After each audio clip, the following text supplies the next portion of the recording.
नमस्कार मित्रों, मैं हूं नेटन भानु और आपका इस चैनल पर स्वागत है। मित्रों, हम लोग क्लास 11 एनसीईआरटी कंप्यूटर साइंस की सीरीज में चल रहे हैं। उसका चौथा चैप्टर आज हम लोग शुरू करने वाले हैं, that is introduction to problem solving. ठीक है, तो आगे बढ़ने से पहले प्लीज़ एक छोटा सी रिक्वेस्ट है, लाइक सब्सक्राइब और शेयर करें।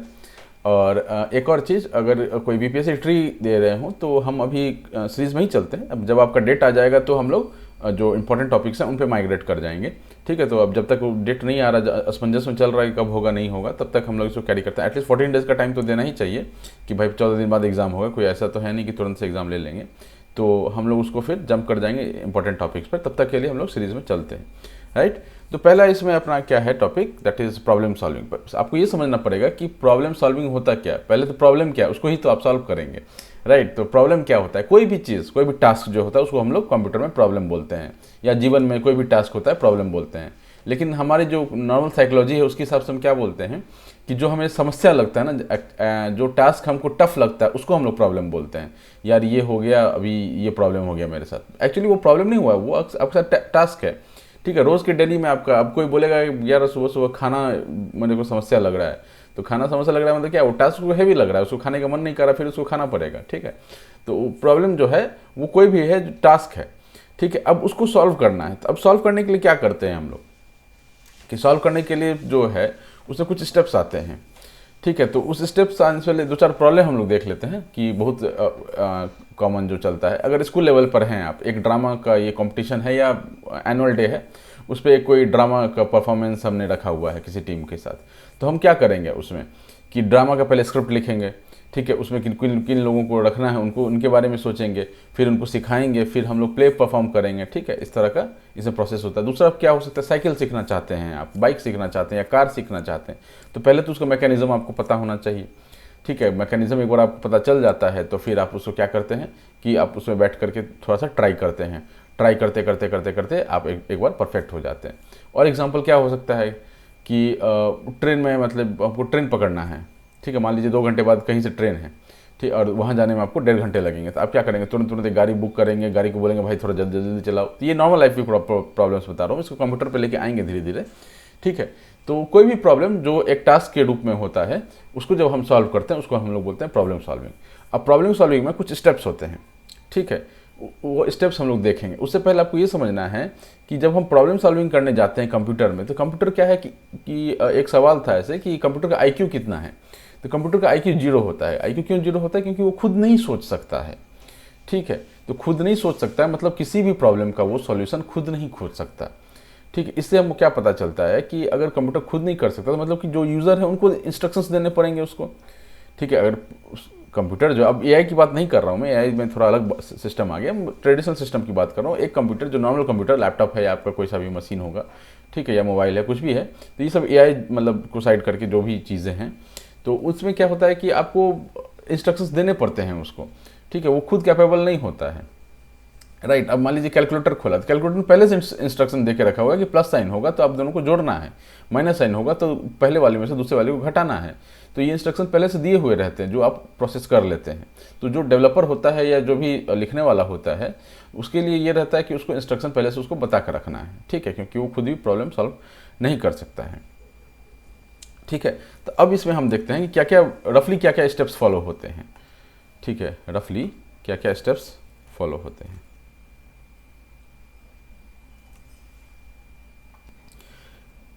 पहला स्टेप क्या होता है हमारा इसमें, first step in this problem solving is, पहला स्टेप क्या होता है, फर्स्ट स्टेप जो हम लोग बोलते हैं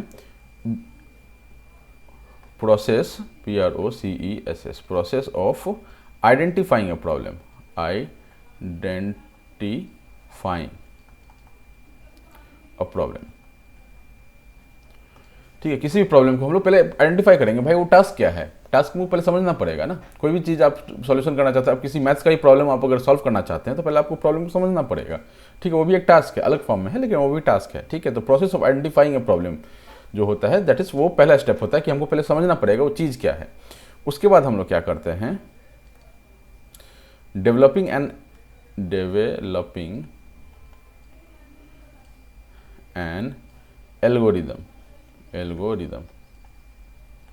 algorithm for problem identified, identified. ठीक है, ये हमको समझना पड़ेगा। अब पहले तो हमने प्रॉब्लम को पहचान लिया, ठीक है, उसके बाद हमने क्या किया, एल्गोरिदम बनाना शुरू किया। एल्गोरिदम क्या होता है? एल्गोरिदम का मतलब ये हो गया आपका कि किसी भी चीज़ का एक रफ आइडिया दिमाग में कि क्या इसका सॉल्यूशन हो सकता है, तो वहाँ से एल्गोरिदम बनना शुरू होता है। ठीक है, और जब आपको लग जाता है कि हाँ इस टास्क को ऐसे करेंगे, तो आपका वो प्रॉपर एल्गोरिदम बनकर तैयार हो जाता है। सपोज एक कोई मैच है, आईपीएल आजकल चल रहा है, ठीक है, और किसी की दो टीम का मैच है, मान लेते हैं दिल्ली चैलेंजर्स का रॉयल चैलेंजर्स बेंगलोर से मैच है, ठीक है, दिल्ली चैलेंजर ने 200 रन मार दिए, सेकंड बैटिंग करने आई है आरसीबी। ठीक है, अब आरसीबी क्या बोल रही है कि उनका भी एक स्ट्रैटेजी फिक्स करना पड़ता है कि उनके पास टास्क है कि आपको 200 रन बनाने हैं। तो वो बोलेगा कि भैया फाफ डु प्लेसी, तुम 30 रन 40 रन से पहले तो आउट मत होना। कोहली को बोलेगा यार 40-50 रन तो तुम कम से कम मारना है, तो तभी तो 100 ऊपर वाले दो लोग जो हैं वो 100 रन मार देंगे लगभग, तो बाकी लोगों के लिए थोड़ा मतलब 100 रन मारना थोड़ा आसान हो जाएगा। फिर ग्लेन मैक्सवेल बोलेगा कि भाई तू आराम से, ठीक है, ऐसे जो बैट उठाता है और सीधे तलवार की तरह भांजता है वो मत करना, ठीक है, बॉल देख के ही मारना। तो इस तरह का जो ये एल्गोरिदम आपने तैयार किया ना, जो रफ एक सबको एक आपने काम असाइन कर दिया, और एक जब फाइनल स्ट्रक्चर पर पहुंचते हैं वो आपका एल्गोरिदम होता है, लेकिन इनिशियल स्ट्रक्चर जो उसका होता है वो एक रफ आइडिया से शुरू होता है। ठीक है, जब आप पूरा एक फाइनल स्ट्रक्चर बना लेते हैं कि हाँ ये प्रॉपर सॉल्यूशन है इस चीज़ का, ठीक है, तब आप क्या करते हैं उसको कि आप उसको कोडिंग में लेके जाते हैं। तो पहला स्टेप हमने देख लिया आइडेंटिफाई करना, दूसरा स्टेप है एल्गोरिदम डेवलप करना, आइडेंटिफाइंग, एल्गोरिदम डेवलपिंग, और लास्ट स्टेप इसमें क्या हो जाता है, थर्ड स्टेप इस इम्प्लीमेंटेशन। आपने एल्गोरिदम तो बना लिया, अब इम्प्लीमेंट तो करना पड़ेगा ना, इम्प्लीमेंटेशन ऑफ एल्गो। मैं एल्गो ही लिखूंगा जहाँ भी लिखूंगा, अब एक बार लिख दिया तो आप समझ लेंगे उस चीज़ को। ठीक है, implementation of algo developed using programming language, developed using programming language.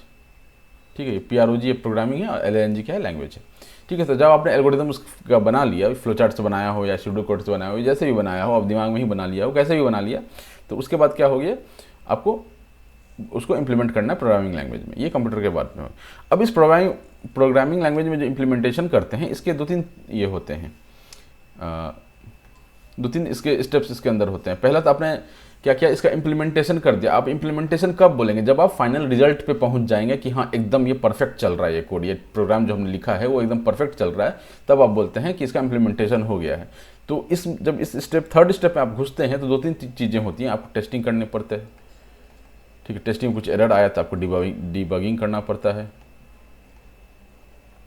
ठीक है, डिबगिंग करना पड़ता है। हो सकता है फ्यूचर में एनी प्रॉब्लम आ जाए, फ्यूचर प्रॉब्लम्स,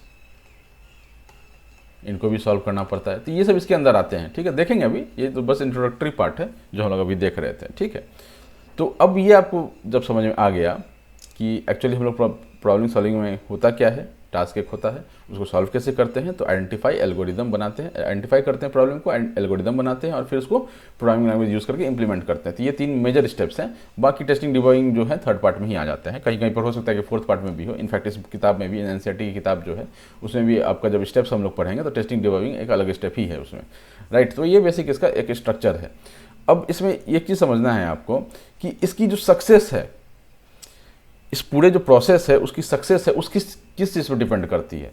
ठीक है, सक्सेस किस चीज़ पर डिपेंड करता है ये हमको समझना है। तो सक्सेस जो है, कितना आपने एक्यूरेटली आपने हर स्टेप को किया। अब प्रॉब्लम ही पहचाने में आपने गलती कर दिया तो ऑब्वियसली एल्गोरिदम और जो फाइनल प्रोडक्ट होगा वो गड़बड़ी होगा। ठीक है, आपको प्रॉब्लम तो एकदम एक्यूरेटली पहचानना पड़ेगा ना। तो ये यहाँ पर समझना है आपको कि जो सक्सेस है आपके पूरे स्ट्रक्चर जो आपने ये काम किया है, उसका जो सक्सेस है वो किसी से डिपेंड करता है कि हर स्टेप को आपने कितना एक्यूरेटली प्रोसेस आउट किया हुआ है। ठीक है, कितना एक्यूरेटली आपने उसको काम किया हुआ है उस पर। ठीक, तो आ जाते हैं हम लोग इसी बात से नेक्स्ट अपने टॉपिक पे, that is steps for problem solving. अब स्टेप्स में वही चीज़ें वापस रिपीट होंगी, बट कुछ पॉइंट्स हैं जो अपने को देखने हैं, क्योंकि हो सकता है कि ये वीडियो मतलब कोई कंपटीशन वाले देख रहे हों या कोई 11th-12th का कोई स्टूडेंट हो वो देख रहा हो, तो किसी के लिए भी देख रहा हो, तो हम लोग NCERT जो कवर कर रहे हैं तो हम लोग उसके जो भी पैटर्न दिया हुआ है उसके हिसाब से ही चलेंगे, राइट। तो अपना सेकंड स्टेप क्या है, सेकंड हमें हम लोग क्या पढ़ेंगे, स्टेप्स फॉर प्रॉब्लम सॉल्विंग। ठीक है, PS इज प्रॉब्लम सॉल्विंग। ठीक, तो पहले स्टेप हम लोग देख लेते हैं, उसके बाद हम लोग इसको देखेंगे कि इंपॉर्टेंट पॉइंट्स क्या हैं इसमें। पहला स्टेप क्या है इसमें, first step is analysing a problem, first step is analysing a problem, ठीक है, analysing a problem. Second step क्या है? सेकंड स्टेप में हम लोग करते हैं developing N algorithm, developing N algo, ठीक है, एल्गोरिदम का डेवलपमेंट है। तीसरा क्या है इसमें? कोडिंग है। और चौथा क्या है? ये तीसरा था।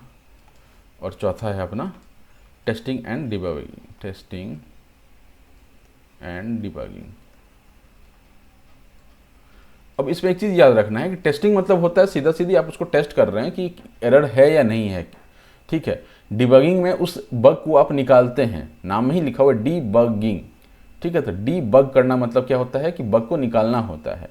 तो डिबगिंग कभी कभी क्या होता है कि आप कई जगह डेफिनेशन देखेंगे उसमें आपको ये लिख देगा कि डिबगिंग मतलब searching for the error and removing the error, ठीक है। प्रिसाइसली अगर देखा जाए तो डिबगिंग मतलब रिमूविंग द एरर ही होता है। जब आप सर्च कर रहे हैं दैट इज आप टेस्ट कर रहे हैं बेसिकली, ठीक है। तो एग्ज़ाम में हो सकता है कि इस पर सवाल आ जाए, तो कन्फ्यूज़ मत होइएगा। एक आध कुछ सवाल पहले मैंने बनाया था तो उस पर काफ़ी ये हुआ था कि सर डिबगिंग में भी सर्चिंग होता ही है, करेक्ट होता है, बट जब आपसे डेफिनेशन पूछा जाए कि आप जो किसी एरर को फाइंड कर रहे हैं तो आप उसको डिबगिंग नहीं बोलेंगे, तब आप उसको टेस्टिंग बोलेंगे, ठीक है। डिबगिंग में बाकायदा उस एरर को जो फाइंड किया गया उसको लोकेट करके उसको डिबग किया जाता है, ठीक है। लेकिन डिबगिंग का मेन काम बग निकालना है और टेस्टिंग का मेन काम बग खोजना है, ठीक है। ये आपको क्लियर रहना चाहिए दिमाग में, ठीक है। तो पहला क्या अपना एनालाइजिंग अ प्रॉब्लम, इसमें क्या है इंपॉर्टेंट पॉइंट्स देख लेते हैं, दो चार इंपॉर्टेंट पॉइंट्स हैं। पहला तो इसमें क्या है important point,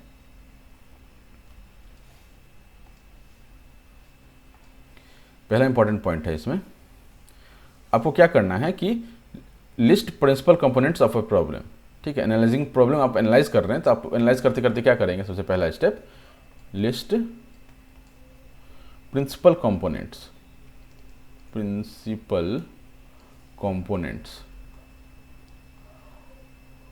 list principal components of a problem, ठीक है। तो सबसे पहले क्या करेंगे आप लोग, जो आपने एनालाइज करना शुरू किया, आपने टास्क को समझना शुरू किया, तो आप क्या करेंगे, जो भी उसके जो प्रिंसिपल कंपोनेंट्स है इस टास्क में क्या क्या होना है उसको आप लिस्ट आउट कर लेंगे, ठीक है। आपने एक बार उसको लिस्ट आउट कर लिया, उसके बाद आपको क्या करना है, decide core functionalities, core functionalities, core functionalities that are solution should have, ठीक है। ये अपना सेकंड आउट हो गया।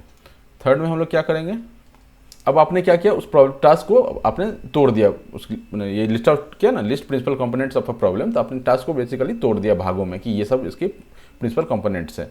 अब आपने क्या किया कि इसके हिसाब से क्या करेंगे, जो कोर फंक्शनैलिटीज, आपका जो ओवरऑल क्या टारगेट है कि एक सॉफ्टवेयर डेवलप करना, ठीक है। तो सॉफ्टवेयर डेवलप करने के लिए आपने जो प्रॉब्लम है उसको तोड़ दिया, उसके हिसाब से आपने फंक्शनैलिटी सोचना शुरू किया कि ये क्या क्या फंक्शनैलिटीज हमको सॉफ्टवेयर में डालना है, ठीक है। तो decide core functionalities that our solution should have, ठीक है। थर्ड स्टेप क्या है, figure out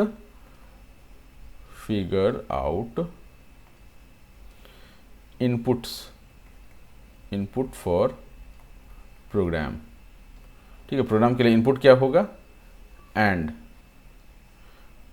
output it should produced, output it should produce. अब ये समझिए इस चीज़ को, ठीक है, कि आपने उसको पहले प्रिंसिपल कंपोनेंट्स में तोड़ा, उसके बाद आपने उसकी फंक्शनैलिटीज़ को डिसाइड किया कि ये सब फंक्शनैलिटीज़ जो हैं इस प्रॉब्लम के लिए, इस जो छोटा सा टास्क है उसके लिए ये फंक्शनैलिटी होगा, इसके लिए ये फंक्शनैलिटी होगा, तीसरे के लिए होगा, चौथे के लिए होगा। तो ये आपने फंक्शनैलिटी डिसाइड कर लिया। एक बार आपने फंक्शनैलिटी डिसाइड कर लिया तो बेसिकली आपने उसका क्या है, कंपटीशन डिसाइड कर लिया है, ठीक है। उसके बाद क्या करेंगे आप लोग, फिगर आउट करना है कि क्या हम उसको इनपुट देंगे तो क्या आउटपुट मिलना चाहिए, ठीक है। तो मान लीजिए कैलकुलेटर का आप कोड लिख रहे हैं, आपको एक टास्क दिया गया कि भाई तुम्हें कैलकुलेटर बनाओ, ठीक है। तो आपने क्या किया, कैलकुलेटर कोड लिखना शुरू किया। तो आप क्या करेंगे, कैलकुलेटर कोड लिख लेंगे, इसको बोलेंगे कि हाँ आपको एडिशन करना है, ठीक है, ऐड करना है, ठीक है, इसको सब्ट्रैक्ट करना है, ठीक है, इसको मल्टीप्लाई करना है,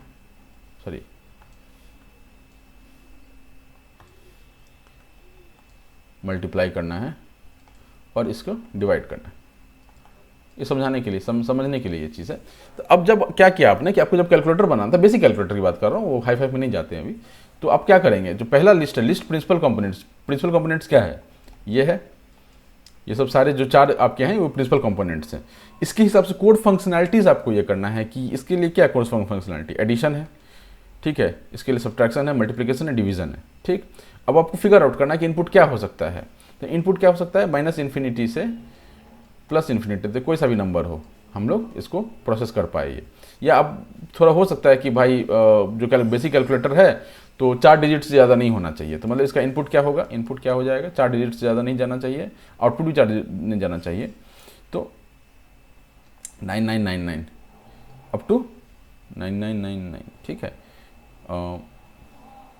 माइनस से ले लेते हैं, -99 से +9999, ठीक है। अब आउटपुट जो होगा, आउटपुट बोल दिया कि भाई यार 4 से भी ज़्यादा हो सकता है क्योंकि, ठीक है, तो आउटपुट क्या बोल देंगे हम लोग,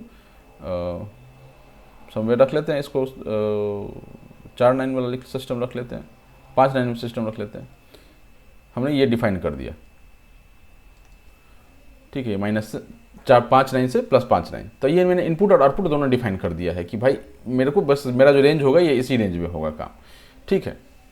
तो ये आपने क्या कर दिया, लास्ट वाला पार्ट इनपुट आउटपुट आपने डिसाइड कर दिया इसके लिए कि भाई इससे ज़्यादा का अगर आएगा तो एरर मार देना है, ठीक है। तो वो भी एक कंपोनेंट, प्रिंसिपल कंपोनेंट में ही आ जाएगा कि भाई जो रेंज से बाहर जाएगा उसको हम लोग एरर मार देंगे, ठीक। तो ये आपका एनालाइजिंग अ प्रॉब्लम हो गया। इसके बाद नेक्स्ट स्टेप आता है डेवलपिंग एन एल्गोरिदम, ठीक है। क्या आता है, developing N algorithm.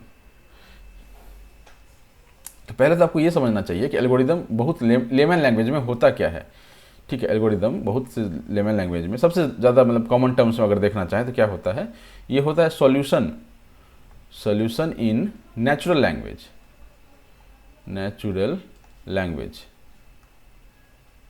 Solution in language मतलब हम लोग जो भाषा समझते हैं ना, हिंदी इंग्लिश या जो भी आपका रीजनल लैंग्वेज हो, ठीक है, उस भाषा के टर्म्स में जो आप एक सॉल्यूशन तैयार करते हैं दैट इज एल्गोरिदम, ठीक है। एल्गोरिदम कोडिंग मैंने कंप्यूटर के भाषा के टर्म्स में नहीं होता है, हमारे भाषा के टर्म्स में होता है, एक चीज़ तो ये। दूसरा चीज़ कि एल्गोरिदम जो है वो एक से ज़्यादा भी पॉसिबल है किसी भी टास्क के लिए, more than one algo possible, किसी भी टास्क के लिए एक से ज़्यादा एल्गोरिदम पॉसिबल है। तब अब ये सवाल उठता है कि भाई कौन सा एल्गोरिदम ले, ठीक है। तो which algorithm should we use is best suited algorithm, ठीक है। जो बेस्ट सूटेड होगा, best suited to be used, जो भी बेस्ट सूटेड होगा उसको हम लोग यूज़ करेंगे। अब बेस्ट सूटेड कैसे डिसाइड करेंगे, तो ये देख सकते हैं कि भाई सबसे कम टाइम किस में लग रहा है, ठीक है, सबसे कम स्पेस किस में लग रहा है, ठीक है। मान लीजिए अगर किसी में जिसमें टाइम कम लग रहा है उसमें स्पेस ज़्यादा लग रहा है, जिसमें स्पेस कम लग रहा है उसमें टाइम ज़्यादा लग रहा है, तो समवेयर कहीं बीच में जो ऑप्टिमल कॉस्ट, सबसे कम कॉस्ट या सबसे बेहतर कॉस्ट जहाँ बैठेगा कि भाई मेरे पास बहुत स्पेस है तो फिर हम टाइम को प्रेफरेंस देंगे, मेरे पास टाइम बहुत कम है तो हम स्पेस को प्रेफरेंस दे देंगे, ठीक है। तो उस तरह से, सॉरी हाँ, स्पेस को कम रख लेंगे, टाइम मेरे पास यार कोई दिक्कत नहीं है, तुम 10 साल में भी मेरे को प्रोग्राम करके दो, लेकिन मतलब तो हम लोग क्या करेंगे, अरे ठीक है अब टाइम पे फोकस नहीं करते हैं, स्पेस पे फोकस करते हैं, स्पेस को कम रख लेते हैं। अब बोलेगा यार मेरे पास स्पेस भी लिमिटेड है और टाइम भी लिमिटेड है, दोनों ही केस हैं, तो हम लोग क्या करेंगे, बीच का कोई रास्ता देखेंगे, कहाँ पर मतलब थोड़ा टाइम ज़्यादा भी लग रहा है कोई दिक्कत नहीं है, लेकिन स्पेस जो है इससे ज़्यादा नहीं लगना चाहिए, तो मिला जुला के अपन वो प्रोग्राम कर लेते हैं। तो जो भी बेस्ट सूटेड होगा आपके सिचुएशन के हिसाब से वो हम लोग फाइनल कर लेते हैं, ठीक है। अब आपको इसमें ये समझना, ये एल्गोरिदम के बारे में बातें हो गई। अब डेवलपिंग ऑफ एल्गोरिदम पर आते हैं, ठीक है। डेवलपिंग ऑफ एल्गोरिदम पे आते हैं।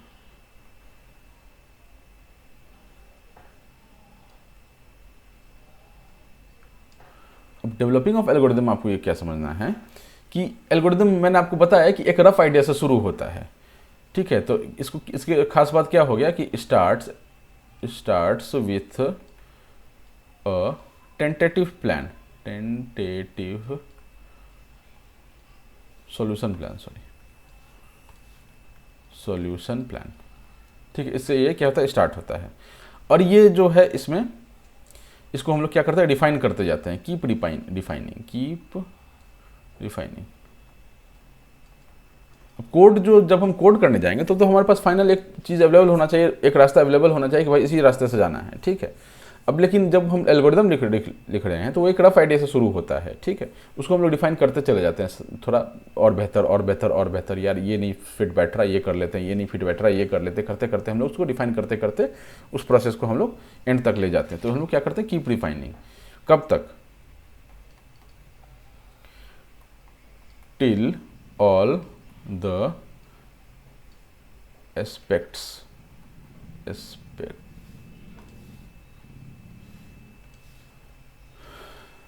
till all the aspects of solution is captured, ठीक है। till all the aspects of solution is captured starts with a tentative solution plan, एक रफ आइडिया शुरू करते हैं, उसको आप थोड़ा बेहतर बनाते जाते हैं। और कब तक ये करते हैं? जब तक आपका जो सॉल्यूशन है वो फाइनल पहुंचते पे सारे एस्पेक्ट्स को कवर कर रहा है, ठीक है। तो हम लोग इसको क्या बोल लेते हैं कि प्रॉपर एक एल्गोरिदम बनके हमारा तैयार हो गया, राइट। ये हमारा हो गया सेकंड पार्ट। थर्ड में क्या है? कोडिंग है। ये तो आपको पता ही है कि हम लोग इसको क्या करते हैं, हाई लेवल लैंग्वेज में करते हैं, HLL, जावा, C++, कुछ भी हो सकता है, जो भी आप यूज़ करते हो, ठीक है। इसमें नेक्स्ट पॉइंट जो है अपने को ध्यान रखने का कि कोडिंग में हाई लेवल लैंग्वेज में कर लेते हैं, इससे ज़्यादा इसमें कुछ नहीं समझना, क्योंकि ऑलरेडी हमारा जो समझने वाली बात थी वो एल्गोरिदम हम लोग फाइनल बना चुके हैं। बस इसको अब कंप्यूटर के लैंग्वेज में, मतलब ये हमारी नेचुरल लैंग्वेज में था एल्गोरिदम, उसको कंप्यूटर के लैंग्वेज में ले जा रहे हैं। इसमें कुछ एक्स्ट्रा पॉइंट्स नहीं, इसमें एक एडिशनल पॉइंट है।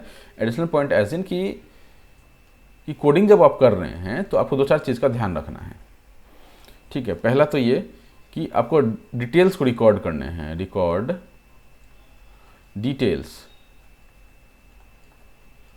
डिटेल्स ऑफ कोडिंग प्रोसीजर्स, ठीक है। आपने कैसे कोड किया है उसको आपको, जो भी कोडिंग प्रोसीजर आपने फॉलो किया है उसको आपको रिकॉर्ड करना है, ठीक है। और उसके बाद और क्या करना है, प्लस डॉक्यूमेंट द सॉल्यूशन। अब ये क्यों करना जरूरी है? क्योंकि मान लीजिए आप किसी कंपनी में काम कर रहे हैं, आपने क्या किया कि record details of coding procedure followed, ठीक है। तो आपने एक आपको काम दिया गया कि आप स्क्रैच से शुरू, स्क्रैच मतलब होता है बहुत बेसिक से शुरू करना, मतलब जीरो से शुरू करना, इस कॉल्ड स्क्रैच से शुरू करना, ठीक है। मतलब ये कॉर्पोरेट लैंग्वेज चलता है।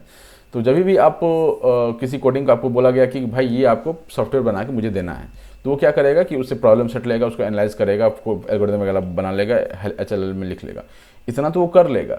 लेकिन अब ये है ना कि वो आदमी उस कोड को डेवलप किया, वो हमेशा उस कोड पे नहीं बैठा रहेगा। हो सकता है उसको पैसा ज़्यादा मिल रहा होगा, दूसरा कंपनी में चला जाएगा, हो सकता है US चला जाए, UK चला जाए, ठीक है, इराक ईरान भी जा सकता है, कोई ठीक नहीं है किसी का, है ना। लेकिन बेसिकली वो एक आदमी जो है उसी सॉफ्टवेयर के साथ चिपका रह जाए, इस चीज़ की प्रोबेबिलिटी सबसे कम, बहुत कम होती है, ठीक है। तो इस चीज़ को आप जब उसका नेक्स्ट पर्सन आएगा तो उसको तो समझना पड़ेगा। अब यार बना बनाया कोड होता है, कम से कम 1000 पेज का कोड होता है, how will you understand that? मैंने 1000 पेज आप थोड़ी ना पढ़ने जाएंगे, और उस कोड में क्या क्या फंक्शनलिटीज़ डाला हुआ, कैसे क्या किया हुआ नहीं पता है आपको। तो जो डेवलपर्स का काम क्या होता है कि आप जो डेवलप कर रहे हैं वो तो HLL में डेवलप कर रहे हैं, वो ठीक है, लेकिन साथ में आपको क्या करना है कि आपको प्रोसीजर को भी डॉक्यूमेंट करना है कि आपने क्या किया है एक्चुअली, ठीक है। इससे क्या होगा कि जो दूसरे लोग होंगे या आपके पीछे आपके जाने के बाद जो आएंगे उनको वो समझ में आएगा। That is guidance kind of thing, ठीक है। चलिए तो नेक्स्ट पॉइंट पे चलते हैं, यहाँ से टेस्टिंग एंड डिबगिंग पर। टेस्टिंग एंड डिबगिंग, अब टेस्टिंग एंड डिबगिंग जो है वो करते क्यों हैं? पहले तो आप ये समझिए कि करते क्यों, क्या करते हैं उसमें तो आपको पता ही है कि हम लोग लॉजिकल सिंटैक्टिकल ये रहते हैं। व्हाट वी डू, पहले तो ये देख लेते हैं व्हाट वी डू। व्हाट क्या करते हैं हम इसके अंदर में, इसके अंदर हम लोग क्या करते हैं, लॉजिकल एरर क्या होता है, आपने कहीं प्लस के बदले माइनस डाल दिया हो तो ऑब्वियसली रिजल्ट आपको गलत देगा। तो logical error and syntactical error.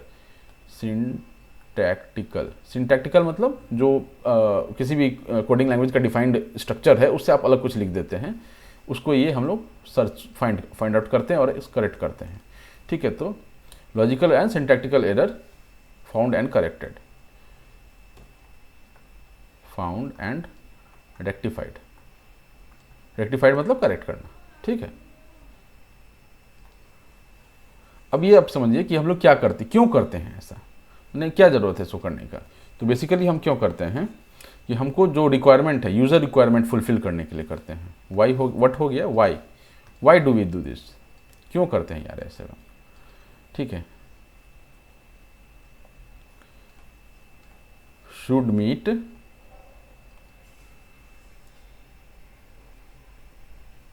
ठीक है, DFIED, ठीक है, should meet user requirements.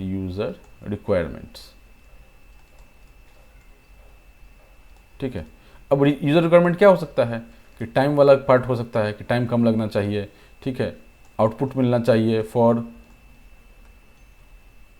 Every possible input. ठीक है, जो भी पॉसिबल इनपुट आपने डिफाइन किया होगा ना शुरू में, जो मैंने आपको बताया था कि इनपुट आउटपुट दोनों ही डिफाइन करने होते हैं, तो हर इनपुट के लिए आपको आउटपुट डिफाइन करने हैं, मैंने आउटपुट आना चाहिए, बेसिकली एरर नहीं मारना चाहिए। तो ये सब आपका जो यूज़र रिक्वायरमेंट होता है वो मैचअप करना चाहिए, जो उनके फीचर्स हैं वो आपके प्रेजेंट होने चाहिए। तो ये प्रेजेंट होने चाहिए वो तो बात की चीज़ है, बट जो हमारे टेस्टिंग डिबगिंग में ये भी काम आता है कि हम लोग इसको इसलिए करते हैं ताकि जो टाइम है, मान लीजिए अगर आपने टेस्ट करना शुरू किया, कोड पूरा चल गया, लेकिन चलने में बहुत टाइम लगा रहा है।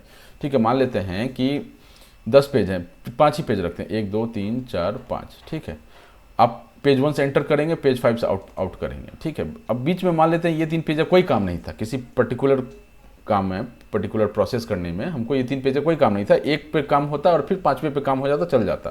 तो यहाँ से जंप करना चाहिए इसको यहाँ पर। अगर जस्ट इन केस ये 1 2 ऐसा होकर जा रहा है तो इसको टाइम लगेगा। ठीक है, इसको जब टाइम लगेगा तो यूज़र को ये चीज़ पसंद नहीं आएगा कि भाई मैं बैंकिंग का साइट खोल रहा हूँ और वो मतलब कुछ भी किए जा रहा है, मतलब टाइम ले रहा है। तो ये हम लोग टेस्टिंग में ये भी फाइंड आउट करते हैं कि भैया कि टाइम जो है, जो जितना मेरे को बोला गया उससे ज़्यादा तो नहीं लग रहा है। तो ये आपका ये हो गया, मतलब स्ट्रक्चर हो गया, मैंने क्यों करते हैं इसको, वाई आ गया।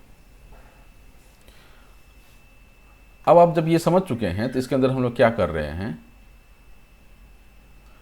तो आपको एक लास्ट पॉइंट इसमें ध्यान रखना है कि ये error is rectified, error is rectified. अब एक बार आपने एरर को सही कर दिया तो फिर आप उसको टेस्ट करेंगे, अगेन टेस्ट, फिर टेस्ट करेंगे ना आप कि एरर आपने रेक्टिफाई कर दिया। जैसे अब कोई एग्जाम में फेल कर जाता है तो उसके लिए फिर से एक टेस्ट होता है कि भाई आपने उस चीज़ को, मतलब पिछले एग्जाम में तो आपको आपसे गलती हो गई थी, तो आपको फिर से याद है कि नहीं, मतलब फिर से पढ़ के आए हैं कि नहीं, उसके लिए क्या करते हैं, री एग्जाम करवाते हैं। तो error is rectified and again tested. ठीक है, अगेन टेस्ट करने से पता चलता है कि भाई अब ये सही चल रहा है कि नहीं। और कब तक चलता है, till no error is encountered, right. ये आपका टेस्टिंग एंड डिबगिंग में चलता है। कितना टाइम हो गया, चल। इसके बाद क्या होता है, तो इसको हम लोग थोड़ा छोटा करते हैं और इसको छोटा में आप देख लीजिए। इसी टेस्टिंग डिबगिंग का एक छोटा सा और पार्ट है, वो भी हम लोग इसको देख लेंगे और आगे बढ़ेंगे। ठीक है, तो ये आपका जो बेसिक स्टेप्स था वो है। मैं नोट्स प्रोवाइड कर दूंगा ग्रुप में, जो भी नोट्स में इंटरेस्टेड हो वो ग्रुप फॉलो करें। अब ये क्या है कि ये ब्लैक बोर्ड टाइप का सीन है, तो मैं इसको सीधा प्रिंट मारता हूँ और आपके ग्रुप में डाल देता हूँ, तो आप उसको जूम वूम करके पढ़ सकते हैं। ठीक है, नहीं तो एक आध बार और वीडियो देख लीजिएगा तेजी में चला के। चलिए, इसमें क्या है, टेस्टिंग में हमको एक चीज़ समझना है। क्या समझना है इसमें, एक चीज़ समझना है कि एक स्टैंडर्डाइज्ड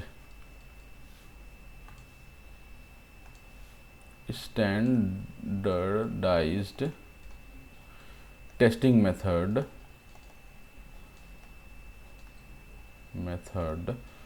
ऑफ सॉफ्टवेयर इंडस्ट्री कुछ है। अब सॉफ्टवेयर इंडस्ट्री जब इतना बड़ा, बहुत ज़्यादा फैल चुका है, आप देख सकते हैं कि इंडिया में कम से कम 10 शहर ऐसे हैं जिसमें बहुत बड़ा सॉफ्टवेयर पार्क्स है। ठीक है, यूएस में भरा हुआ है, चाइना में भरा हुआ है, यूके में भरा हुआ है, ठीक है, वियतनाम वगैरह में भरा हुआ है। तो जब सॉफ्टवेयर इंडस्ट्री बहुत ज़्यादा एकदम एक्सपेंसिव हो चुका है, तो कुछ एक स्टैंडर्ड्स उसके लिए बनता है कि सब जगह कॉमन चलता हो। ठीक है, तो इस टेस्टिंग मेथड जो है सॉफ्टवेयर इंडस्ट्री में कुछ एक स्टैंडर्ड चलता है, तो उसके बारे में हम लोग देख लेते हैं। तो सबसे पहले इसमें क्या आता है, फर्स्ट इसमें क्या आता है, यूनिट टेस्टिंग। ठीक है, यूनिट टेस्टिंग, या इसको हम लोग क्या बोल लेते हैं, यूनिट को हम लोग कंपोनेंट भी बोल लेते हैं, कंपोनेंट। ठीक है, एक एग्जांपल मैं बताता हूँ कि मैं जिस कंपनी में था उसमें सऊदी बैंक का सॉफ्टवेयर बनाते थे। ठीक है, मान लेते हैं ये साउदी बैंक का सॉफ्टवेयर है। ठीक है, ये पूरा प्रोजेक्ट है सऊदी बैंक का एक सॉफ्टवेयर। ठीक है, इसके अंदर में क्या है कि डिफरेंट टीम्स हैं, मान लीजिए 4 टीम्स थी हमारी। ठीक है, 4 टीम्स थी, सबके अलग अलग मैनेजर्स थे मान लेते हैं।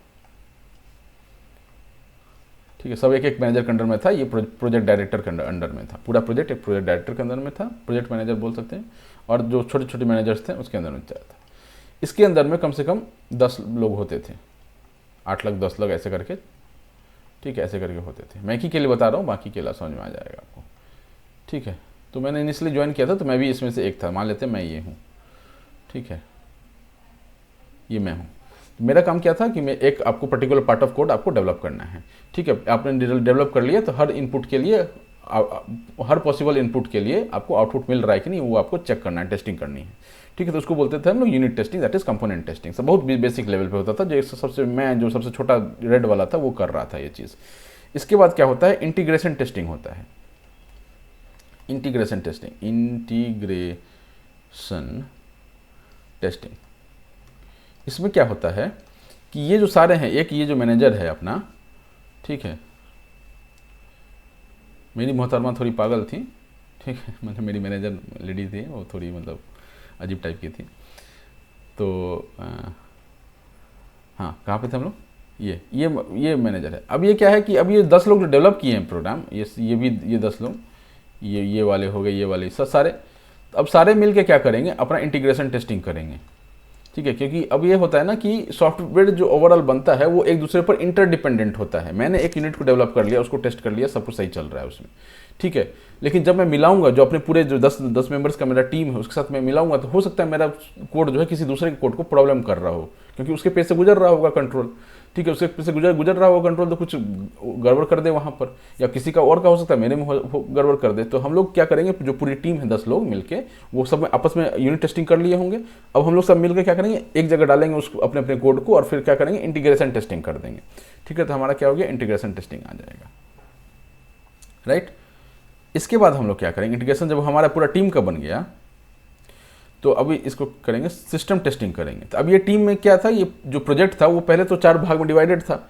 तो 4 भाग में एक भाग का मेरी मैनेजर थी, उसका मैं एक छोटा सा प्यादा था। ठीक है, मैंने पैदा होकर के क्या किया, यूनिट टेस्टिंग कर दिया। अब उस मैनेजर के अंडर में जो 10 लोग थे, उस सब ने मिलकर क्या कर लिया, इंटीग्रेशन टेस्टिंग कर लिया। लेकिन अभी भी 3 और पार्ट तो बाकी है ना। एक पार्ट तो हो गया पूरा टेस्टिंग, सब कुछ सही चल रहा है इंटीग्रेशन टेस्टिंग में। लेकिन इसके बाद क्या होता है कि इसके बाद आपका जो बाकी 4 वाले हैं, वो लोग भी क्या करेंगे, सबको अपना सॉफ्टवेयर मिलाएंगे, वो लोग भी अपना यूनिट और इंटीग्रेशन टेस्टिंग करके आएंगे, सभी लोग, चारों लोग। और चारों लोग मिलकर क्या करेंगे, सिस्टम टेस्टिंग करेंगे। सिस्टम टेस्टिंग मतलब आप ये बोल सकते हैं, जब ये चारों लोग मिल गए तो एक पूरा जो प्रोजेक्ट है वो तैयार हो चुका है। ठीक है, एक पूरा प्रोजेक्ट जो है वो तैयार हो चुका है, अब उसमें सिस्टम बाकी है। तो जब चारों लोग मिला के हमने क्या किया, सिस्टम टेस्टिंग किया कि कोई आपस में एक दूसरे को परेशानी तो नहीं कर रहा है, जो टीम हमने बनाई है उनको आपस में परेशानी क्रिएट नहीं कर रहे हैं। जब सब कुछ सही चल जाता है, उसके बाद हम लोग किसको देते हैं, यूज़र एक्सेप्टेंस टेस्टिंग होता है। तो ये 3 जो है वो हम लोग करते हैं, जो डेवलपर्स थे वो कर दिया, हम सिस्टम टेस्टिंग में पास हो गया, मतलब सॉफ्टवेयर मेरे हिसाब से तैयार हो चुका है। ठीक है, उसके बाद कौन आता है पिक्चर में, एक्सेप्टेंस टेस्टिंग।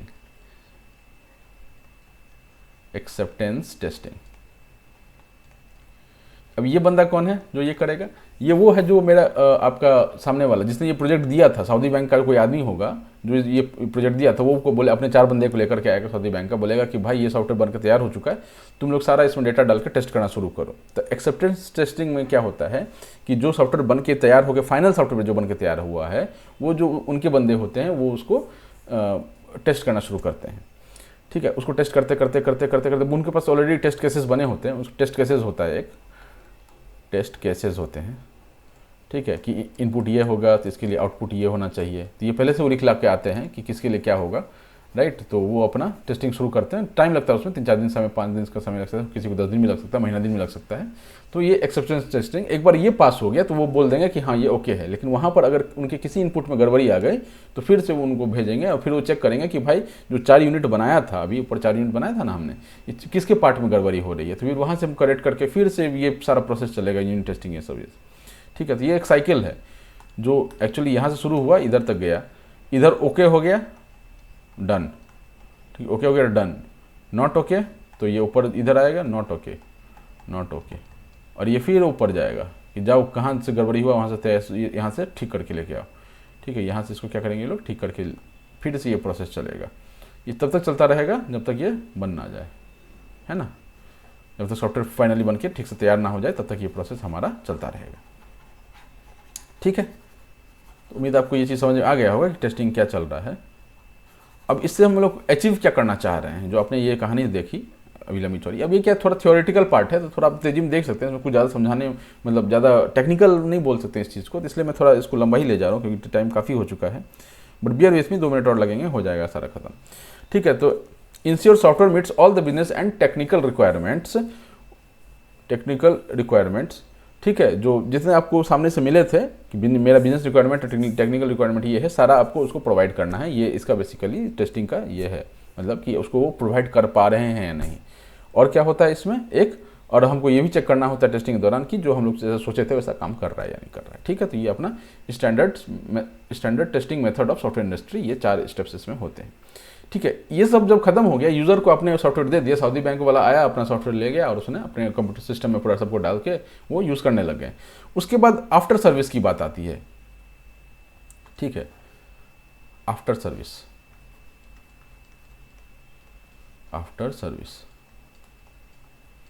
इसमें क्या होता है, इसमें पहला चीज़ क्या होता है कि जो आपने उसको सॉफ्टवेयर दे दिया है, तो ऐसा नहीं है कि आपने सॉफ्टवेयर दे दिया तो कभी उसमें दिक्कत नहीं आएगी दिक्कत। ठीक है, तो फंक्शनैलिटी या फंक्शनिंग का प्रॉब्लम आ सकता है। ठीक है, फंक्शनिंग का प्रॉब्लम आ सकता है, फंक्शनिंग प्रॉब्लम। ठीक है, PROBLEM। ठीक है, प्रॉब्लम, फंक्शनिंग प्रॉब्लम उसमें आ सकता है कि कुछ अलग डेटा चला गया हो या कुछ कोई भी कारण से आ सकता है। ठीक, कोई बग आ गया हो। जनरली जो सॉफ्टवेयर यूज़ करते हैं इंटरनेट से कनेक्टेड होता है, तो हो सकता है कि कभी कुछ बग उसमें आ जाए। ठीक है, तो अभी जब जो खाना बनाए उसी को जाकर बोलेंगे ना भाई इस खाना को सही करके दो। अभी मैं आपसे डेवलप करके लेके आऊँ, दूसरे को बोलेंगे भाई इसको सही करके दो। पंचर थोड़ी है हुआ है टायर जो कहीं भी सही करवा लिया। जहाँ से वो बन के आया, क्योंकि बहुत बड़ा सॉफ्टवेयर है वो, तो जहाँ से बन के आया उसको सॉल्व करना पड़ेगा। तो आफ्टर सर्विस में क्या करते हैं, जब हमने उसको दे दिया सामान, तो हम लोग उसको फंक्शनिंग प्रॉब्लम अगर अराइज होता है तो उसको हम लोग क्या करते हैं, रेक्टिफाई करते हैं। ठीक है, हाँ, मेरा ही वो काम है कि हम उस कंपनी के थे, हमको ये करना है। ठीक है, पहला स्टेप तो ये हो गया, ये अपना टाइम टू टाइम चलता रहता है। ठीक है, दूसरा इसमें क्या होता है, यूज़र प्रॉब्लम हो सकता है, यूज़र प्रॉब्लम। ठीक है, यूज़र प्रॉब्लम होता है। इसमें क्या करते हैं कि उसको हम लोग गाइड करते हैं। ठीक है, गाइड करते हैं। फंक्शनिंग प्रॉब्लम तो हम लोग देख लिया कि कोडिंग में प्रॉब्लम था। अब यूज़र का प्रॉब्लम, उसको नहीं समझ में आ रहा कैसे काम करता है, उसको गाइड कर सकते हैं कि भैया ये हम डॉक्यूमेंट बना के आपको दे रहे हैं, आप ना अब इसके हिसाब से आपको चलना है। ठीक है, या अगर कोई ऐसा मतलब जो ज़्यादा बड़ा उसको प्रॉब्लम आ रहा है तो वो डायरेक्टली कंपनी से कॉन्टैक्ट कर सकता है। जो प्रोजेक्ट डायरेक्टर होगा उसको पूरा नॉलेज होता है, वो उसको करके देगा, उसको गाइड करके देगा। तो बेसिकली इसको भी हमको गाइड प्लस सॉल्व इसको करना होता है, जैसे भी करना पड़े, टेक्निकली करना पड़े, आपको उसके मतलब अपने विचारों से करना पड़े कि भैया ये सॉफ्टवेयर ठीक है, गलत नहीं है, तुम समझो इस बात को, है ना। ठीक है, तो इसी में क्या आ जाता है, यूज़र क्वेरी भी आ जाता है कि यूज़र के जो क्वेरी हैं उनको भी हम लोग हैंडल करते हैं। ठीक है, उसको आंसर करना पड़ता है, हैंडल करना मतलब आंसर करना होता है। ठीक, और लास्ट पॉइंट इसमें है कि अगर मान लीजिए कि वो बैंक का सॉफ्टवेयर बना के दे दिया, बैंक का सॉफ्टवेयर सब कुछ सही चल रहा है, और आफ्टर सर्विस में जो अभी तक हमने देखा वो सब कोई समस्या नहीं आ रही है, मतलब फंक्शनिंग का प्रॉब्लम नहीं आ रहा है, यूज़र का कोई प्रॉब्लम नहीं आ रहा है। बट एक चीज़ हो सकता है जो आ सकता है, दैट इज़ कि नए फंक्शनलिटीज़ ऐड कीजिए। अब बैंक चाह रही है कि पहले हम चाह रहे थे कि भाई कंपाउंड इंटरेस्ट पे लोन दे रहे थे, अब बैंक चाह रही है कि भाई सिंपल इंटरेस्ट पे लोन देना है हमको। ठीक है, लेकिन कंपाउंड इंटरेस्ट तो हमने बताया ही नहीं था शुरू में, जब हम उसको टास्क बता रहे थे, तब जब हम प्रॉब्लम उसको बता रहे थे तब हमने उसको बोला ही नहीं कि भाई हमको सिंपल इंटरेस्ट से भी लोन देना पड़ सकता है। तो उस केस में वो कि सॉफ्टवेयर वाले क्या करेंगे कि बोलेंगे कि सुनो एक काम करो कि ये एक्स्ट्रा फीचर इसमें से ऐड कर दो। ठीक है, या ये भी हो सकता है कि किसी का जो सैलरी है वो 5 लाख से कम है, हम उसको लोन नहीं देंगे। ठीक है, तो वो भी उसमें डाल दो कि जैसे उसका जो क्या बोलते हैं उसको, सिविल वेरीफाई होगा कि भाई फलना आदमी का जो सैलरी है 5 लाख से कम है, तो इसको लोन मत दो, भगाओ इसको। ठीक है, तो कोई भी फंक्शनलिटीज़ ऐड करना हो या डिलीट करना हो तो ये उसका आफ्टर सर्विस में आता है, क्योंकि इनिशियली ये मेंशन नहीं था, ये बाद में रिक्वायरमेंट आया है, तो हम उसको बोलेंगे कि भाई इसमें ये ऐड करके दो। ठीक है, तो इसके लिए क्या है, serving the request for addition and modification. ठीक है, एडिशन हो सकता है, मॉडिफिकेशन मतलब हटा भी सकते हैं ऑफ फीचर्स। ठीक है, ये काम हम लोग इसमें कर लेते हैं। ठीक है, तो इसी के साथ ये वाला पार्ट खत्म होता है। तो उम्मीद है आपको ये समझ में आया होगा। जैसा लगा हो, अच्छा लगा हो, बुरा लगा हो, प्लीज़ अपनी सजेशंस बताइए। ठीक है, चलिए, ऑल द बेस्ट, टाटा, और सब्सक्राइब जरूर करें। Thank you.